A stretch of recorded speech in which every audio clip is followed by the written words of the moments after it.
నమస్కారం. ఈటీవీ న్యూస్కు స్వాగతం. ముందుగా ప్రధానాంశాలు. దేశ ప్రయోజనాలు కాపాడతాం. ట్రంప్ టారిఫ్లపై కేంద్రం ప్రకటన. భారత్ ది డెడ్ ఎకానమీ అన్న ట్రంప్, సమర్థించిన రాహుల్ గాంధీ. సుంకాలను సమర్థించుకున్న ట్రంప్, అమెరికాను సుసంపన్నం చేస్తాయని వ్యాఖ్య. ట్రంప్ ది బేరసారాల వ్యూహం, అమెరికా ఒత్తిడికి భారత్ తలొగ్గదన్న శశి థరూర్. ధర్మస్థలలో కొనసాగుతున్న తవ్వకాలు, బయటపడ్డ అస్థిపంజర అవశేషాలు. మాలేగావ్ పేలుళ్ల కేసులో కోర్టు తీర్పు, నిందితులంతా నిర్దోషులే.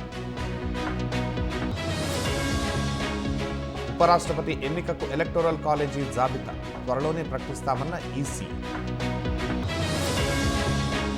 కీవ్పై రష్యా క్షిపణుల వర్షం, 9 మంది మృతి, 124 మందికి గాయాలు.